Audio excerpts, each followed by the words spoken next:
The world of celebrity encounters with overzealous fans has long been a precarious one, where admiration can teeter dangerously on the edge of intrusion, and the line between excitement and aggression often blurs in the heat of the moment. Nowhere was this more starkly illustrated than in the recent incident involving Ariana Grande during the high-profile premiere of her latest cinematic venture, Wicked, for Good, in the bustling city-state of Singapore. What began as a night of glamour, flashing lights, and eager anticipation for the film's release quickly spiraled into a moment of raw vulnerability for the 32-year-old pop sensation, actress, and global icon. Grabbed forcefully by an Australian man named Johnson Wen, Grande found herself at the center of a viral storm that not only highlighted the perils faced by public figures but also sparked a chorus of public outcry, celebrity solidarity, and ultimately, a swift judicial resolution.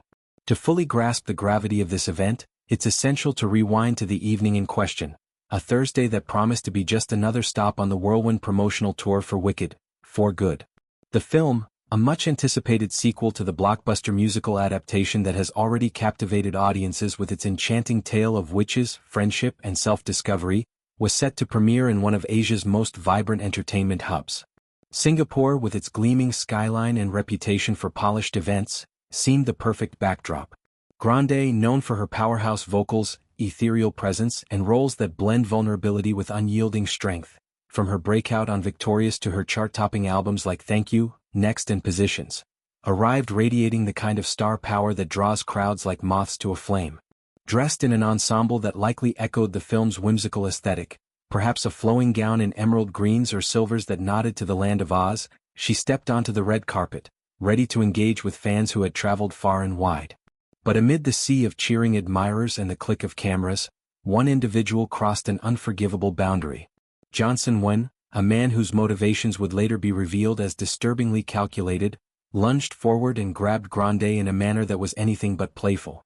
Eyewitness accounts and the now infamous video footage that spread like wildfire across social media platforms captured the shock on her face, the wide eyes, the instinctive recoil, as security personnel scrambled to intervene.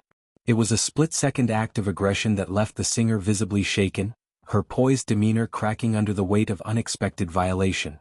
For Grande, whose career has been punctuated by personal tragedies, including the devastating Manchester Arena bombing in 2017 that claimed 22 lives during one of her concerts, this intrusion must have felt like a cruel echo of past traumas. She, who has advocated tirelessly for mental health awareness and victim support through her work with organizations like the One Love Manchester Benefit, was once again thrust into a narrative of resilience tested by the unpredictable nature of fame. The video, grainy yet harrowing, showed Wen's audacious approach.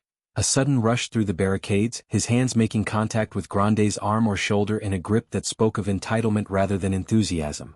Onlookers gasped. Phones were raised not just to capture the star but to document the chaos unfolding. Within minutes, the clip was dissected, shared, and dissected again on TikTok, Twitter, now X, and Instagram, amassing millions of views. Hashtags like #ProtectAriana and #FanBehavior surged, transforming a personal ordeal into a global conversation about boundaries and celebrity culture. Fans, many of whom have idolized Grande since her Nickelodeon days as Cat Valentine, expressed a mix of fury and heartbreak. "This isn't fandom, this is assault," one viral tweet read, garnering thousands of retweets. Others drew parallels to similar incidents involving stars like Billie Eilish or Harry Styles, underscoring a pattern where admiration morphs into obsession. The celebrity response was equally fervent, a testament to the tight-knit bonds within Hollywood's upper echelons. Grande's co-star in Wicked, for Good, Cynthia Erivo, who plays the fierce Elphaba to Grande's Glinda, was right there in the thick of it. Footage showed Erivo, with her commanding presence and unshakable loyalty, leaping into action, shoving Wen back, her voice cutting through the din as she bellowed for security. "Get away from her," her cries echoed, a raw display of protectiveness that endeared her even further to fans. In the days following, Erivo addressed the incident obliquely but powerfully in interviews, her words laced with the weight of shared experience. "We have come through some she said, her voice steady yet laced with emotion. "We have come through some stuff in our lives, in our daily workings. I mean even this last week." It was a candid admission, hinting at the unseen toll of their high-stakes world, the rehearsals, the press junkets, the constant scrutiny, and how this latest episode had pierced through the armor they both wore so deftly. As the story unfolded, Details about when emerged that painted a portrait far more sinister than a one-off lapse in judgment. Far from a misguided fan, he was unmasked as a serial intruder, a self-styled provocateur who had made a grim hobby of ambushing celebrities for clout. His Instagram feed, now under intense scrutiny, was a gallery of such exploits. Videos of him charging at A-listers, capturing their startled reactions for likes and followers. It was a digital trophy case of discomfort, where violation was commodified into content.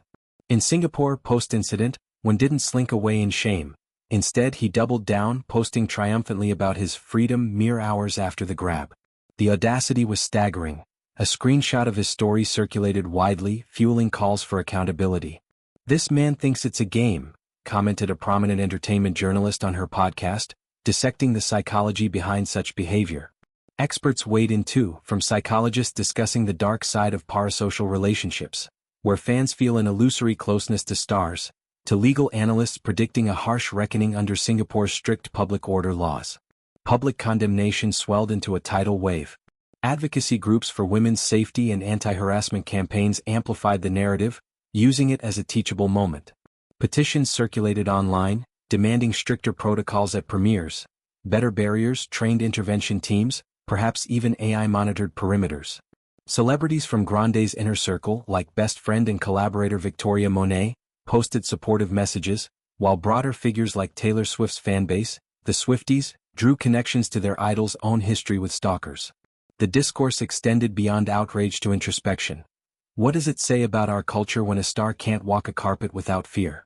Grande herself remained characteristically reserved, her silence a shield perhaps, allowing the focus to shift from her pain to systemic change.